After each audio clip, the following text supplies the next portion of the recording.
میرے حبیب کریم سید عالم صلی اللہ علیہ وسلم سے حضرت فاطمہ نے کہا یا رسول اللہ، جو بی بی اللہ کے قریب ہونا چاہے، جو رب کا قرب پانا چاہے، جو اللہ کی ولیہ بننا چاہے، مجھے کوئی نسخہ بتا دے، میں عورتوں کو بتاؤں۔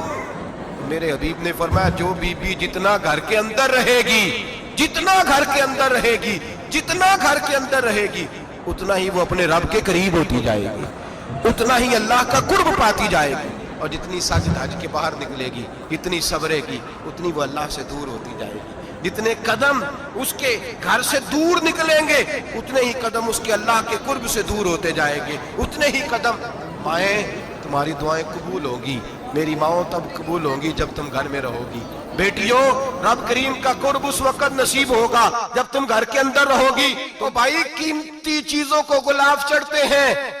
کسی نے کبھی کیمسٹری غلاف پہ نہیں چھپائی، فزکس نہیں چھپائی، کبھی کسی شاعر ادیب نے اپنا لکھا ہوا شاعری کا کلام نہیں چھپایا۔ غلاف جب بھی چڑھتا ہے قرآن پاک پہ چڑھتا ہے۔ میرے بھائی، کروڑوں اور اربوں اور خربوں کا مکان بنا کے لوگ اس کو غلاف نہیں چڑھاتے۔ غلاف جب بھی چڑھتا ہے بیت اللہ کو ہی چڑھتا ہے۔ جو چیز قیمتی ہوتی ہے وہ غلاف پہ ہوتی ہے۔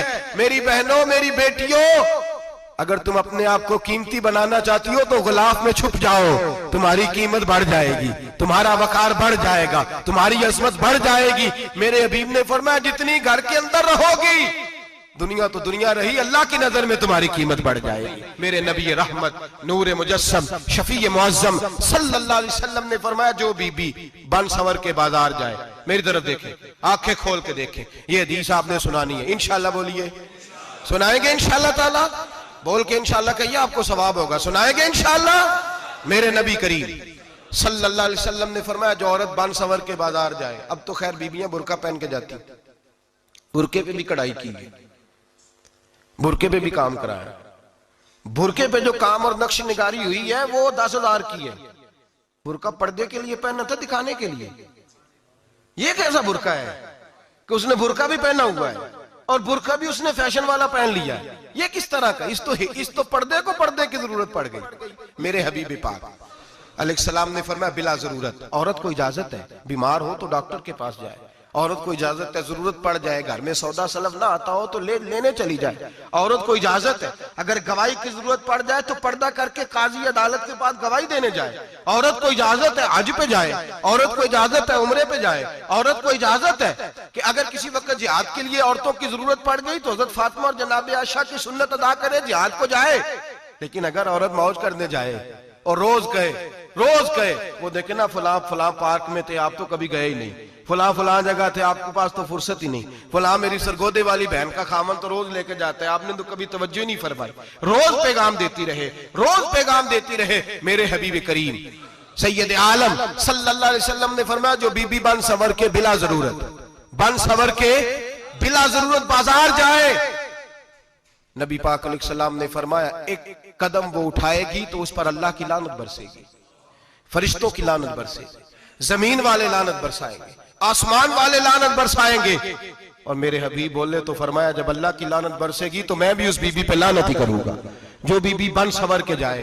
اور آگے سن لیں، میرے حبیب نے فرمایا اگر اس کا خامد راضی ہو، اس کے بن سنور کے بازار جانے پہ آپ ناراض ہو جائیں، اللہ کرے اس بات پہ ہو ہی جائیں اور اللہ کرے بدل جائے نظام، جو خامد خود میک اپ کرا کے تیار کرا کے پارٹی میں لے کر کے جائے، جو سامنے والی فرنٹ سیٹ پہ خود بغیر نقاب کے اس کو بٹھائے، جو موٹر سائیکل کی پشت پہ خود تیار کرا کے بٹھائے، اور جو خود کہے تو چلی جانا، جا تو شادی بھی تو دیکھا، فلاں کام بھی تو کرا، میں آزاد ہوں۔ میرے حبیب نے فرمایا جس کی بیوی بن سنور کے جائے، جس کی بیوی میک اپ کر کے جائے، چیلم پہ بھی بیوٹی پارلر سے ہو کے جاتی ہے، جس کی بیوی بن سنور کے نکلے وہ راضی ہو، وہ خوش ہو۔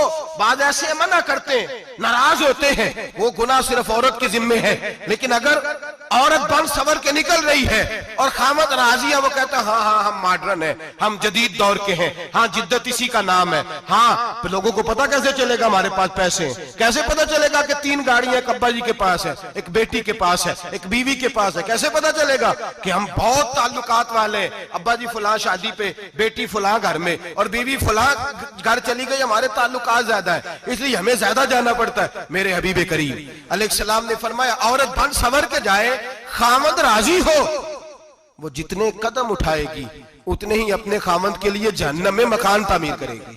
فرمایا اس کے خامد کے لیے اتنے مکان دوزخ میں تیار ہو گئے، وہ جلایا جائے گا، وہ تپایا جائے گا، وہ جہنم کی آگ کا ایندھن بنے گا۔ اور میں نے شاید آپ کو درجن بار حدیث سنائی ہو، میرے کریم رسول نے فرمایا بی بی ایک ہوگی پر 4 آدمیوں کو جہنم میں لے کے جائے گی۔ یا رسول اللہ کس کو؟ فرمایا باپ نے پردے کا نہیں کہا تو باپ بھی دوزخ میں جائے گا، اگر بھائی نے پردے کا نہیں کہا تو وہ بھی دوزخ میں جائے گا، شوہر نے پردہ نہیں کرایا تو وہ بھی جہنم میں جائے گا۔ وہ بیٹا جو کہتا تھا نا 1.25 لاکھ کا موبائل لینا ہے، تو اماں نے گھر کے اندر شور ڈال دیا، مجبور کیا خامن کو، لے کر کے دیا۔ اس بیٹے سے پوچھا جائے گا تو ساری ضدیں اماں سے منواتا تھا، یہ تو نے کیوں نہیں کہا پردہ کر لے؟ اور اب تو بی بی ذرا 40 سال کی ہوتی ہے تو کہتے ہیں میری خیر ہے، میں بوڑھی ہو گئی ہوں، میری خیر ہے، روٹیاں ساری کھاتی ہوں، باقی سارے کاموں میں جوانوں کی طرح ہوں، پردہ نہیں میں نے کرنا، میری خیر ہے، فلانا تو میرے بیٹے کی طرح۔ ظلم کی حد ہے، ظلم کی حد۔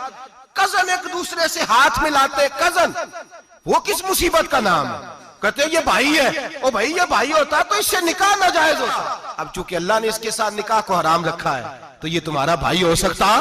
میرے رسول کریم صلی اللہ علیہ وسلم نے فرمایا سور نجس العین ہے، کتا بالکل ناپاک نہیں ہوتا، کتا بھیگ جائے تو بعد اوقات ناپاک ہوتا ہے، یا کتے کے منہ سے تھوک نکلے تو ناپاک ہوتی ہے، سور نجس العین ہے، پورا ناپاک، خشک بھی ہو تو ناپاک ہے۔ میرے حبیب پاک علیہ السلام نے فرمایا ایک سور ہو وہ پہلے ہی ناپاک، اور دوسرا پھر وہ سور گند میں لپٹا ہوا ہو، غلاظت اس سور کو لگی ہوئی ہو۔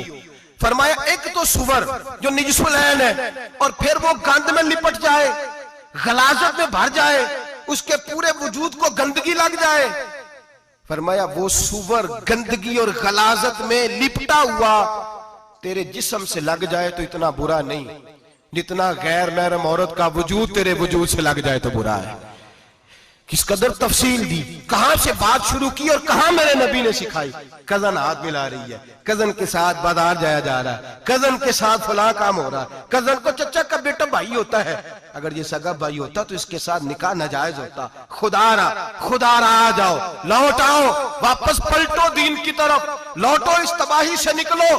یہ جو آگ ہے، یہ جو بے سکونی ہے، یہ جو تماشا ہے، یہ لاکھوں کمانے کے باوجود جو بے برکتی ہے، یہ بڑی بڑی فوجوں کے باوجود جو روز میتیں اٹھتی ہیں، یہ جو روز جنازے پڑے جاتے ہیں، یہ جو روز بیٹیاں بیوہ ہوتی ہیں، یہ جو روز ماؤں کے سہاگ لٹتے ہیں، یہ ہماری نافرمانیاں ہیں۔ ہم دین کے معاملے میں ہم لوگوں نے نرمی شروع کر دی ہے، ہم اللہ اور اس کے رسول سے بغاوت کرنے لگے ہیں۔ میرے حبیب کریم سید عالم نور مجسم شفیع معظم صلی اللہ علیہ وسلم نے فرمایا زنا صرف شرمگاہ کا نہیں ہوتا، حضور نے فرمایا آنکھیں بھی زانی ہوتی ہیں، کان بھی زانی ہوتے ہیں، زبان بھی زانی ہوتی ہے، بخاری مسلم دونوں میں موجود ہے۔ صحابہ نے عرض کی حضور زبان کیسے زانی ہوتی ہے؟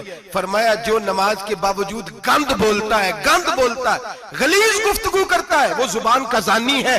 اور فرمایا جو روز گند دیکھتا ہے وہ جتنی مرضی تہجدیں پڑھے وہ آنکھ کا زانی ہے، اور جو گندی باتوں میں لذت محسوس کر کے سنتا ہے وہ جتنا مرضی روز اٹھ کے مسجد میں جھاڑو دے وہ کانوں کا زانی ہے۔ میرے نبی نے فرمایا آنکھ کا زنا بھی چھوڑ دو، کان کا زنا بھی، بولیے کان کا زنا بھی، زبان کا زنا بھی۔ مسند امام احمد بن حنبل اٹھائیے، ایک صحابی نے عرض کی حضور نماز میں دل نہیں لگتا، میرا قرآن پاک میں دل نہیں لگتا، درود و سلام میں دل نہیں لگتا۔ آمنہ کے معصوم لال نے کیا جواب دیا؟ حضور نے فرمایا جا اپنی نظر جا کے پاک کر لے، اللہ کے نبی کا وعدہ ہے تیرا سجدے میں دل لگنے لگ جائے گا۔ جا اپنی آنکھ کو طہارت دے، وضو کرا، نظروں کو پاک کر، اللہ کے رسول کا وعدہ ہے تیرا قرآن پاک میں دل لگے گا۔ جا کے اپنی نظر کو پاک کر، وعدہ ہے تیری زبان پہ درود و سلام جاری ہو جائے گا، اللہ کا ذکر جاری ہو جائے گا۔ میرے بھائیوں، عورت کا پردہ، عورت کا حجاب دین میں اسی طرح فرض ہے جس طرح نماز فرض۔ جس طرح روزہ فرض ہے، جس طرح زکوٰۃ فرض ہے، اسی طرح عورت کا پردہ بھی فرض ہے۔ اگر کسی گھر میں عورت پردہ نہیں کرتی، اس گھر کے مکین سارے اللہ کے حضور جواب دہ ہیں۔